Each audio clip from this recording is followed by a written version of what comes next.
Selamat pagi Bu Deli dan juga teman-teman.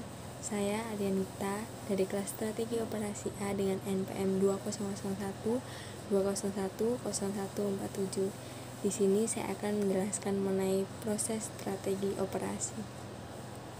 Nah, yang pertama di sini saya akan menjelaskan mengenai proses strategi operasi bagian perumusan. Apa sih perumusan strategi operasi? Perumusan strategi operasi adalah proses praktis untuk mengartikulasikan berbagai tujuan dan keputusan untuk membentuk strategi. Nah, berbeda dengan manajemen operasi yang dilakukan sehari-hari, proses perumusan strategi operasi ini dilakukan hanya sesekali. Nah, yang berikutnya yaitu tujuan proses perumusan strategi operasi. Apa sih tujuan dari proses perumusan strategi operasi ini?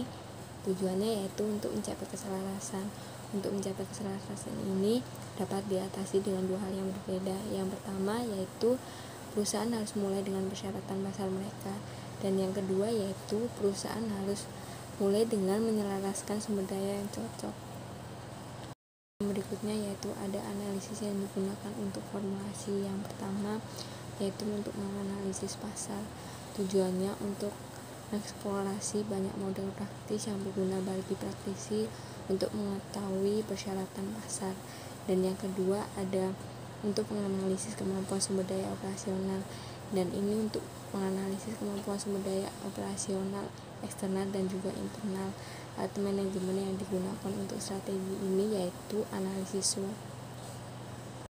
Yang berikutnya yaitu ada tantangan dalam perumusan strategi operasi.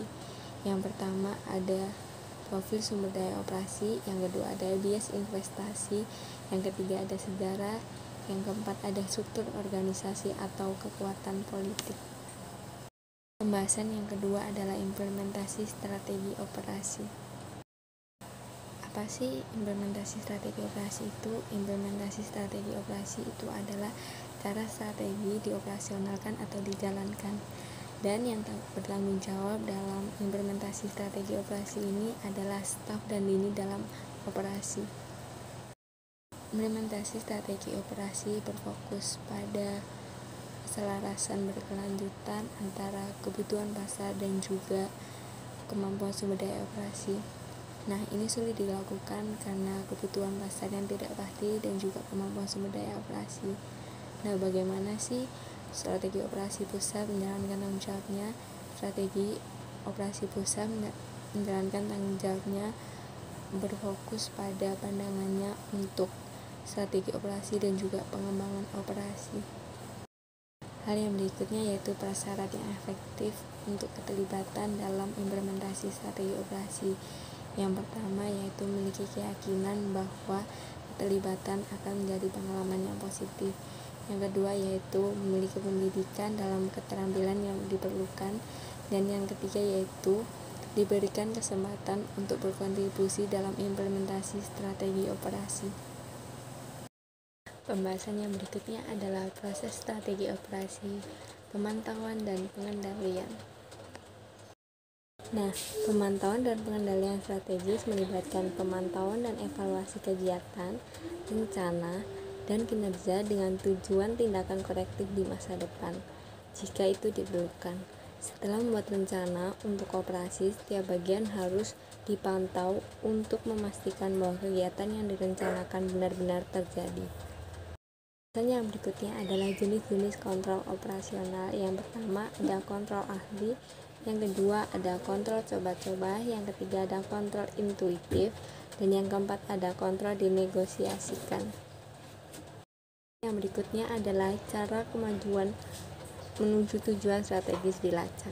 Yang pertama melacak kinerja, memindai lingkungan, menafsirkan informasi yang dideteksi, dan merespon dengan tepat. Yang kedua ada memonitoring. Yang ketiga ada proses interpretasi, harus melibatkan lebih dari analisis data sederhana. Ini ada proses pemantauan dan pengendalian, dapat mencoba mengendalikan risiko. Yang pertama dinamika pemantauan dan pengendalian. Yang kedua ada risiko kinerja pasar dan operasi menjadi tidak seimbang. Yang ketiga ada perbedaan antara risiko murni dan risiko spekulatif. Yang keempat, ada pengendalian risiko melalui pencegahan, mitigasi, dan pemulihan. Dan yang kelima, ada risiko biaya penyesuaian, dan yang keenam, risiko intervensi. Yang berikutnya adalah pembelajaran berkontribusi pada pengendalian strategis. Yang pertama, ada pembelajaran organisasi. Yang kedua, ada pembelajaran putaran tunggal dan ganda. Yang ketiga, ada ketergantungan jalur dan lintasan pengembangan. Yang keempat, ada dilema inovator. Yang kelima, ada sumber daya dan proses jarak. Yang keenam, ada pemangku kepentingan. Dan yang ketujuh, ada jaringan kekuasaan kepentingan. Pembahasan yang berikutnya adalah contoh perusahaan dari proses strategi operasi. Pembahasan yang pertama yaitu analisis SWOT dari perusahaan Gojek. Yang pertama, strength atau kekuatan, memiliki mitra driver dan pelanggan setia yang lebih banyak dibandingkan dengan perusahaan lain. Yang kedua, pilihan yang ditawarkan melalui aplikasi kepada konsumen lebih lengkap dibandingkan dengan perusahaan lain. Yang ketiga, banyaknya pengusaha kuliner yang tertarik bergabung untuk menjadi mitra Gojek. Yang keempat, ada banyaknya bentuk layanan untuk mitra driver Gojek, membuat loyalitas driver semakin meningkat. Yang kelima, ada bisnis model yang sangat efisien. Yang keenam, mudah untuk diduplikasikan di daerah lain. Yang ketujuh, memberi banyak lapangan pekerjaan. Ini ada kelemahan. Dibandingkan perusahaan lainnya, biaya yang dikeluarkan untuk layanan Gojek sedikit lebih mahal. Yang kedua, untuk pelanggan GoFood harus bersedia menunggu lebih lama untuk memesan makanan yang disukai, karena beberapa rumah makan yang bekerja sama dengan Gojek membutuhkan waktu yang lebih lama untuk menyiapkan pesanan tersebut. Yang berikutnya ada masih sering adanya order fiktif yang merugikan mitra driver Gojek. Yang berikutnya ada pihak perusahaan punya ketergantungan yang sangat tinggi terhadap driver. Yang terakhir, proses bisnis tidak dapat dimulai tanpa adanya internet. Yang berikutnya yaitu opportunity atau kesempatan. Yang pertama, memperluas jaringan dan kerjasama dengan lebih banyak rumah makan atau resto lagi. Yang berikutnya, apabila selama ini layanan Gojek lebih banyak dipergunakan oleh konsumen perorangan, maka perlu dipertimbangkan untuk meningkatkan layanan konsumen dalam bentuk perusahaan, khususnya untuk GoSend, GoCar, dan GoBox. Karena Gojek masih memiliki peluang besar untuk terjun di bisnis logistik untuk memenuhi pelanggan berbentuk perusahaan. Berikutnya ada ancaman atau threat. Yang pertama, ancaman timbul dari pemerintah berupa peraturan dan penertiban tarif online, meskipun tidak terlalu mempengaruhi layanan kepada konsumen. Yang kedua, ada ancaman timbul dari pesaing penyedia layanan online lainnya. Hal ini bisa menimbulkan perang tarif yang tidak sehat. Yang berikutnya ada ancaman untuk mitra driver Gojek timbul dari penyedia jasa transportasi konvensional seperti angkutan kota, taksi, ojek pangkalan yang tidak jarang melakukan penyerangan fisik atau verbal kepada mitra driver Gojek. Meskipun sudah disepakati bersama mengenai wilayah yang menjadi zona larangan bagi mitra driver Gojek.